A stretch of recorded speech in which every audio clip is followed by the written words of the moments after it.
اگر تم شکر ادا کرو گے میں بھی نعمت کو اور بڑھا دوں گا اور اضافہ کر دوں گا، اور اگر تم کفران نعمت کرو گے، ناشکری کرو گے، تو بلا شبہ میرا عذاب بڑا سخت ہے۔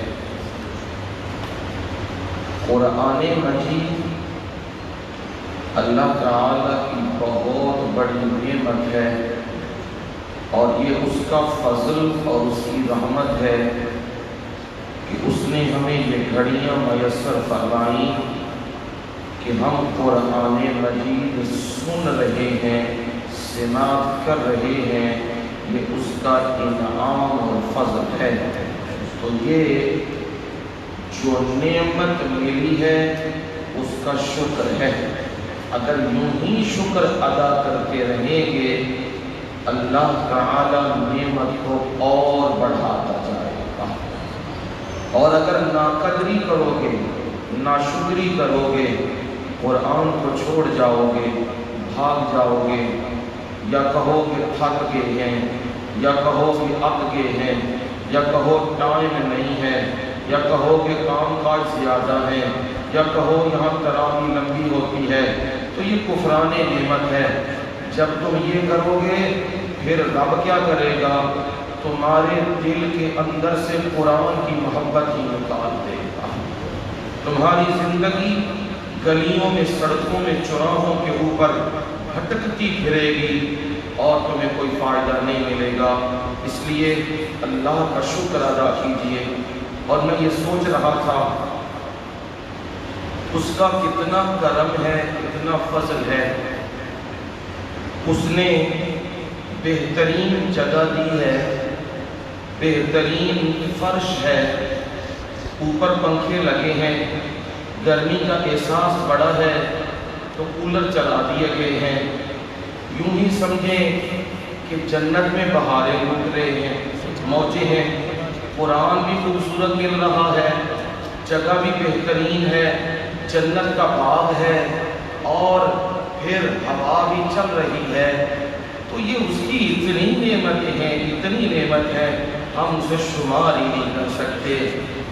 ذرا وہ گھڑیاں بھی دیکھیے، میرا مرشد قرآن پڑھ رہا ہے صلی اللہ علیہ وسلم، صحابہ پیچھے سن رہے ہیں، سخت گرمی ہے، سخت گرمی ہے، کوئی پنکھے کے سلسلے نہیں ہے، جگہ بھی ایسی ہے کہ سجدے کریں، وہ سجدے ہماری طرح تو نہیں تھے، اللہ اکبر اللہ اکبر، وہ سجدے تو ایسے نہیں تھے، ایک ایک سجدہ زمین و آسمان کی عبادتیں اکٹھی کی جائے ساری مخلوق کی، ایک نبی کے سجدے کو نہیں پا سکتی، ایسا قیمتی سجدہ تھا، اور وہ سجدے کر رہے ہیں۔ نیچے کیا ہے؟ چھوٹی چھوٹی کنکریاں جو یہاں چبھ رہی ہیں، یہاں گھٹنوں پہ چبھ رہی ہیں، اور ان جگہوں کے ہاتھوں پہ چبھ رہی ہیں، پر مجال ہے کہ وہ کہہ رہے ہیں کہ ہمیں یہ تکلیف ہے، ان کی زبان سے یہی نکل رہا ہے سبحان ربی الاعلی، یہ ان کی زبان سے نکل رہا ہے۔ یہ وہ لوگ تھے جن کی شان عظمتیں رب قرآن کے پاروں میں ذکر کرتا ہے، اور یہ ہم لوگ ہیں کہ ہمیں ساری نعمتیں ملی ہیں، پھر بھی ہم ڈنڈی مار جاتے ہیں کہ تھک گئے ہیں یا یہ کر گئے ہیں۔ یہ آپ کی تو نہیں بات کر رہا، ان کی کر رہا ہوں جو آتے ہیں اور فرار ہو جاتے ہیں، یہ ان کی باتیں کر رہا ہوں۔ اللہ انہیں سمجھ دے دے، انہیں یہ سمجھ آ جائے کتنی بڑی نعمت سے محروم ہو گئے ہیں۔ اللہ تعالی ہمیں فائدہ اٹھانے کی توفیق عنایت فرمائے۔ سورہ یوسف تھی، اور یوسف علیہ السلام کی زندگی کے 8 احوال آپ نے سن لیے تھے۔ پہلا حال خواب دیکھی تھی، دوسرا حال بھائی ساتھ لے گئے تھے اور باپ سے دور کر دیا تھا۔ تیسرا حال، قافلے والے آئے اور انہوں نے کنویں سے نکالا اور وہ مصر لے گئے۔ چوتھا حال کہ مصر کے بازاروں میں دام لگ رہے ہیں، قیمت لگ رہی ہے، اور قیمت ایسی پڑی ہے جس نے خریدا ہے وہ اپنے گھر لے گیا ہے اور جا کے اپنی گھر والی کو کہہ رہا ہے بہت قیمتی سرمایہ لے کے آیا ہوں، اس کا دھیان کرنا، یہ ہمیں فائدہ دے گا یا ہم اسے بیٹا بنا لیں گے۔ یہ چوتھا حال تھا۔ پانچواں حال شروع ہوا۔ حضرت یوسف علیہ السلام جوان ہو گئے اور نبوت سے نوازے گئے تو ان پر امتحان آ گیا۔ امتحان کے اس گھر میں آزمائش آ گئی کہ اس عورت نے اپنے دامے فریب میں پھنسانے کے لیے لاکھ قتل کیے، پر یوسف کی زبان سے یہی نکلا قال معاذ اللہ، اور رب نے یہ آواز یوسف کی سن لی اور یوسف کو وہاں ان محلات کے کمروں سے نکال کر صحیح سلامت باہر پہنچا دیا ہے اور پھر یوسف کی برات کا اعلان کر دیا ہے۔ یہ پانچواں حال تھا۔ چھٹا حال تھا کہ اس نے جس پر یہ الزام چرچا دے رہا تھا محلات کے ایوانوں میں، اس نے سب کو نصیحت دینے کے لیے ایک منصوبہ بنایا اور وہاں پہ ان عورتوں کے سامنے یوسف علیہ السلام کو بلایا تو انہوں نے جو ہی دیکھا تو ان کے ہاتھ کٹ گئے، وہ اس حسن کو برداشت نہ کر سکیں۔ یہ اس کا چھٹا حال تھا۔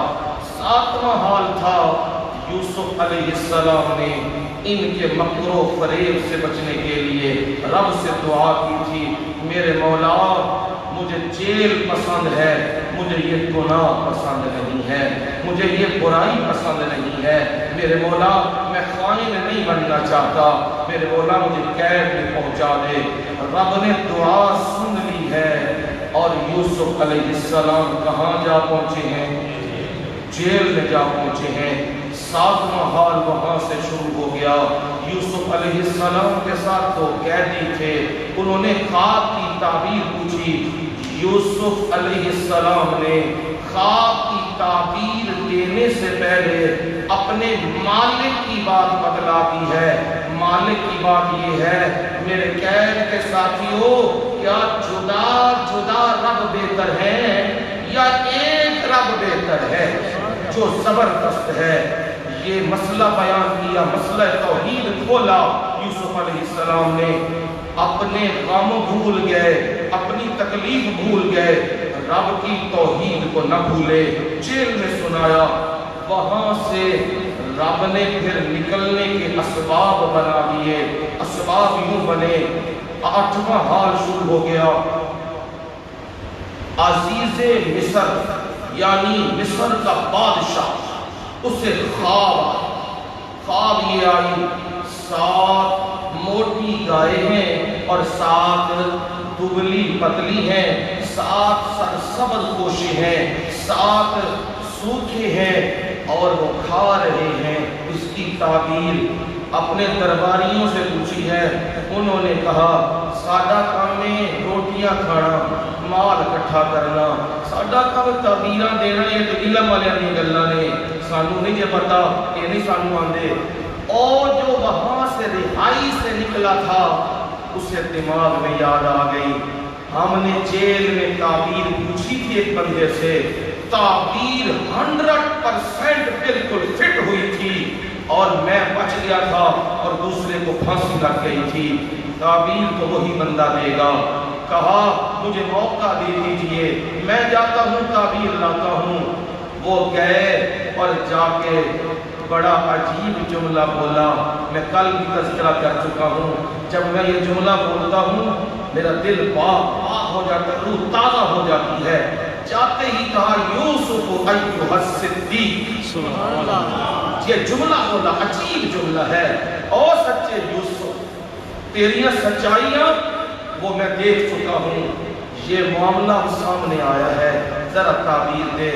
پیارے یوسف نے تعبیر بھی دی ہے، ساتھ نے تدبیر بھی بتائی، سبحان اللہ، غلے کو بچانا کس طرح ہے یہ دے کے تعبیر۔ کہا اب جاؤ، وہ گیا جب بادشاہ کے پاس، نامہ حال شروع ہو رہا ہے۔ جب بادشاہ کو تعبیر بتائی، بادشاہ کا تو سینہ روشن ہو گیا، دل باغ باغ ہو گیا، کہنے لگا یہ بندہ اس سے میری ملاقات کراؤ، یہ بندہ جیل میں کیا کر رہا ہے، اس کا مقام جیل میں نہیں، یوں میرے رب نے سبب بنایا ہے۔ اب جب سبب بننے لگا ہے، پیارا یوسف ڈٹ گیا، یوسف ڈٹ گیا ہے، میں نے نہیں باہر جانا، میں نے نہیں یہاں سے نکلنا۔ وقال الملك ائتوني به فلما جاءه الرسول قال ارجع إلى ربك سبحان اللہ، فاسأله ما بال النسوة اللاتي قطعن أيديهن إن ربي بكيدهن عليم۔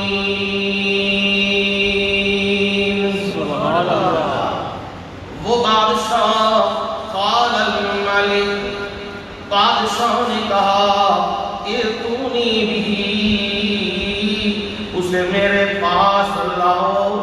آ گیا وہ ایلچی، وہ قاصد، وہ لانے والا، آ کے کہنے لگا جیل میں، فلما جاءه الرسول قال ارجع إلى ربك، آ کے کہا پروانہ مل گیا ہے، آزادی مل گئی ہے، چلو یہاں سے۔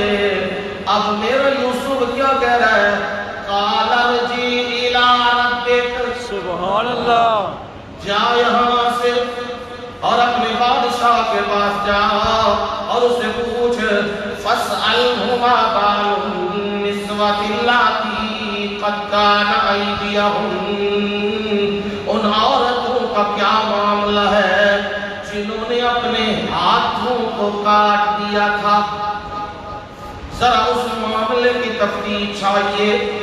وہ باہر نکل گیا، ایلچی چلا گیا، وہ قاصد چلا گیا، جا کے بادشاہ کو کہنے لگا وہ یوسف تو آنے کو تیار نہیں ہے، وہ کہتا ہے جب تک میرے معاملے کی صفائی نہیں ہوگی میں یہاں سے نہیں نکلوں گا۔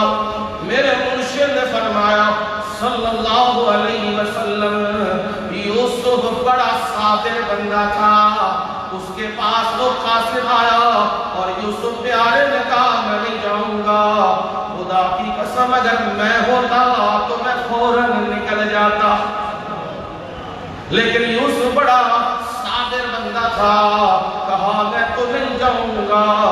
بادشاہ کے پاس جب پیغام پہنچا ہے، بادشاہ بھی بڑا رکھ رکھاؤ والا ہے، علم والوں کی قدر کرنے والا ہے۔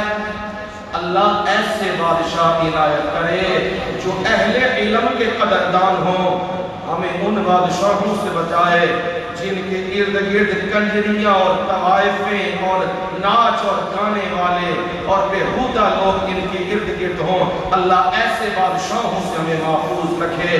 وہ اہل علم کا قدردان ہے، فوراً چل پڑا ہے،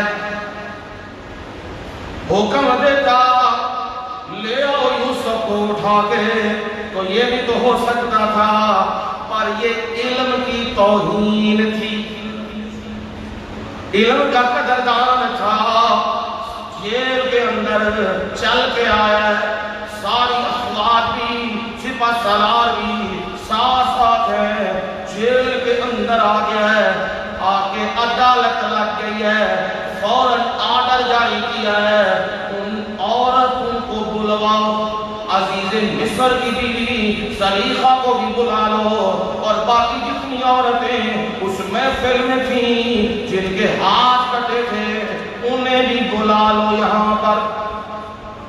لگ گئی ہے محفل، عدالت لگ گئی ہے اور میرا یوسف وہاں عدالت میں کھڑا ہے، پر بڑے وقار سے کھڑا ہے، بڑے عزت سے کھڑا ہے، بڑی شان سے کھڑا ہے۔ اور قال ما خطبكن إذ راوتن يوسف عن نفسه قلنا حاش لله ما علمنا عليه من سوء قالت امرأة العزيز الآن حصحص الحق أنا راودته عن نفسه وإنه لمن الصادقين۔ سبحان اللہ۔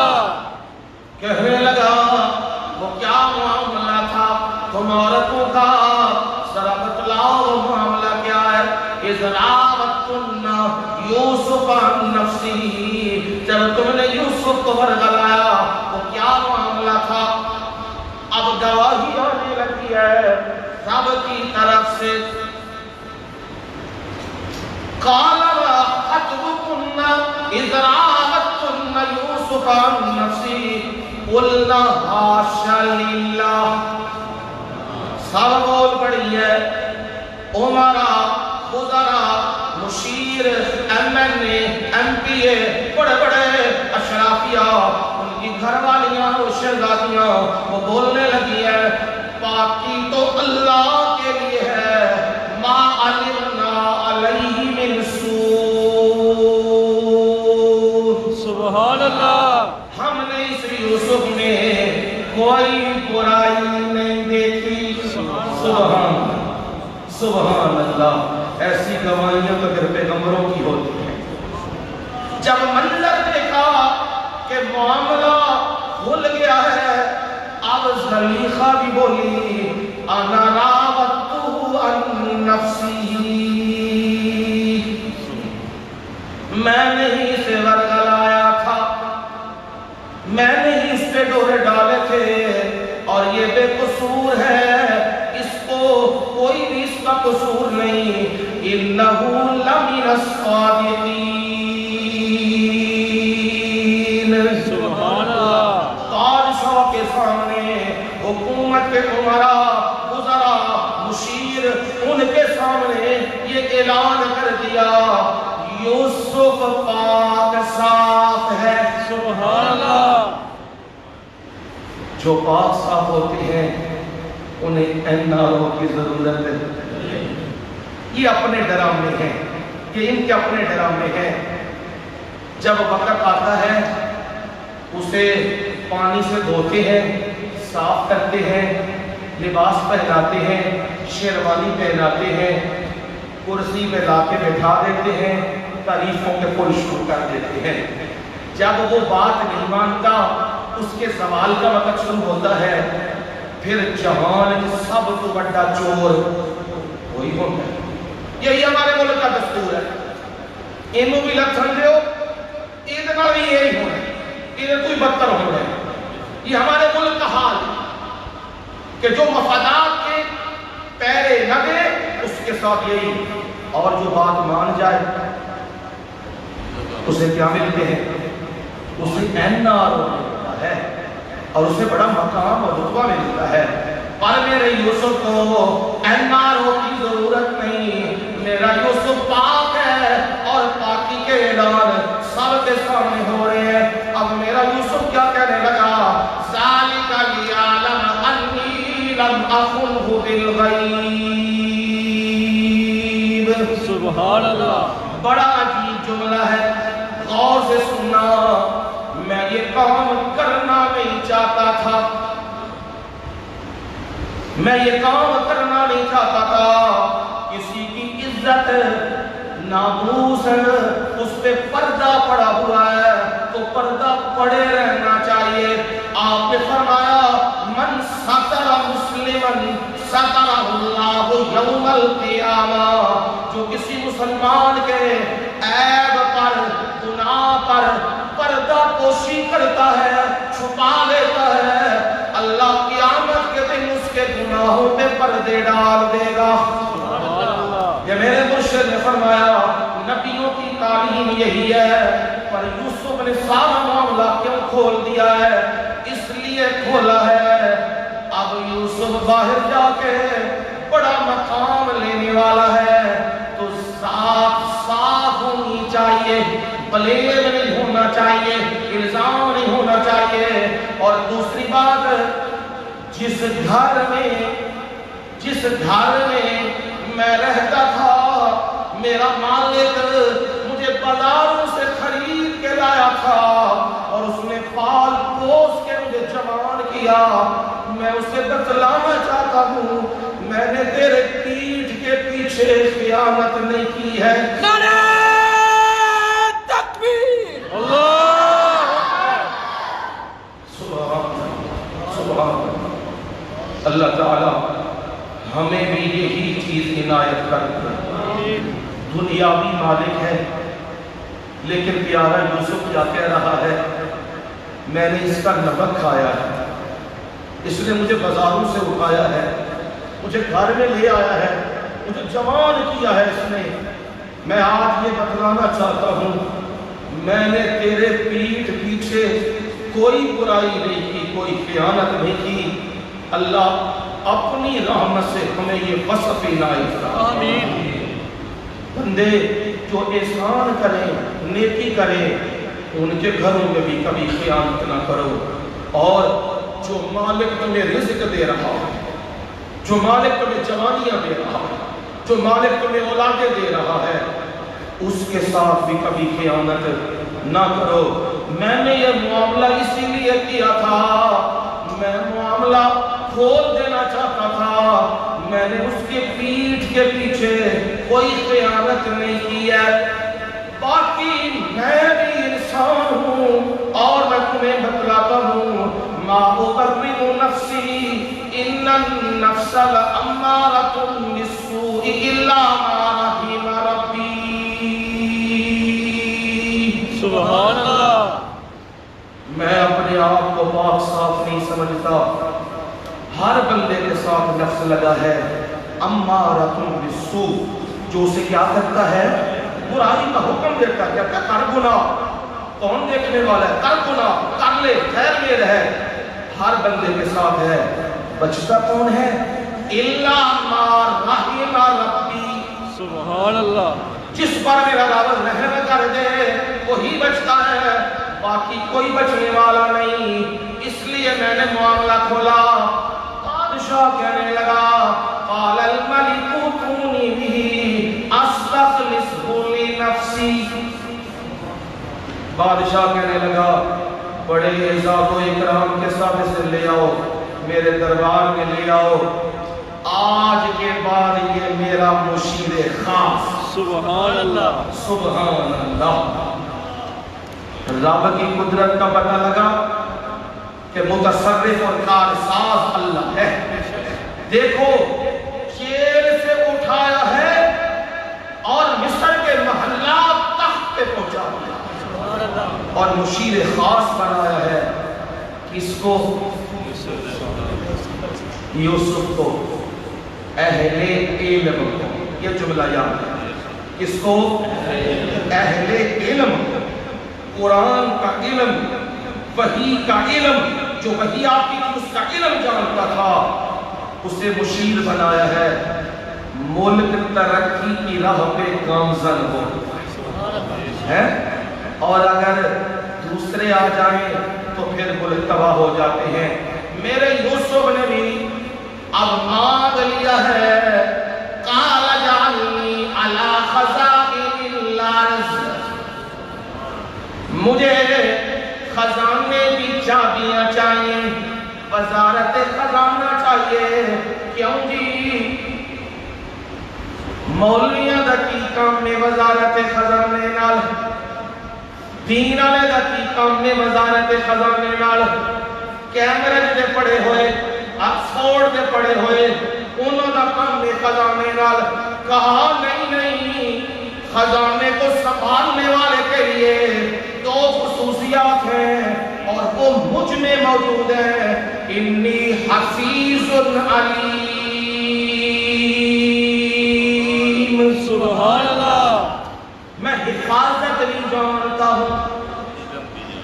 جیڑا مرضی آوے آرڈر لے کے آوے خزانہ کڈو، خزانہ نہیں نکلتا، جو مرضی کر لو، یعنی میں صحیح دا نگران ہوں تے علیمن، منو پتہ ہے میں انہوں لانا کتھے اے نہیں ہے کہ لوگ بھوکے میں مردے نے تے خزانے لگی آندے نے، کوئی ایم پی انہوں نوازیا جا رہا ہے، کوئی ایم پی انہوں نوازیا جا رہا ہے، کوئی کوٹے دیتے جا رہے ہیں، کوئی کی کیتا جا رہا ہے، ایک کام نہیں ہے، میں جاننا کتنے خرچ کرنا ہے تے کتنے خرچ نہیں کرنا۔ اب مانگ لیا ہے تو عہدہ بھی مل گیا ہے، اور یہ کیوں مانگا ہے؟ خواب کی تعبیر کس نے کی تھی؟ بول جاندے ہو فٹافٹ جی، ہے جی حضرت یوسف علیہ السلام نے، پتہ سی ابو ہن معاملات کی چلنے والے ہیں، لہذا خزانے ہوتے کی رہنا چاہیے، کنٹرول رہنا چاہیے، تے کنٹرول لے لیا ہے، کنٹرول لیا ہے، وقت گزریا ہے، بادشاہ نے دیکھیا ہے اے تے بڑا صلاحیتاں والا بندہ ہے اور اے تے بڑا خیر خواہ بندہ ہے۔ بادشاہ نے اپنا تاج یوسف پیغمبر کے سپرد کیا۔ نعرہ تکبیر، سبحان اللہ، یوں میں نے اللہ اللہ کذالک مکننا لیوسف فی الارض، اسی طرح ہم نے یوسف کو مصر میں اقتدار دیا ہے۔ کنے دیتی ہے؟ ہاں اوج مالک، اقتدار دیتی ہے، اقتدار مل گیا ہے، اور اقتدار ملیا ہے تے اگوں دیکھنے والی گل ہے، کل انشاءاللہ یوسف علیہ السلام تخت تے مصر تے بیٹھ گئے نے تے اگوں آ گئے نے بھائی سامنے تے غصہ کام چڑھتا ہے کہ نہیں چڑھتا؟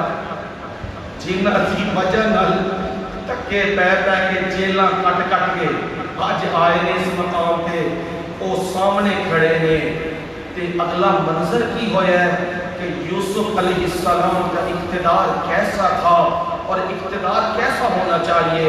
انشاءاللہ زندگی رہی تو 10واں اور 11واں حال کل آئے گا۔ وَمَا عَلَيْنَا إِلَّا الْبَلَاغُ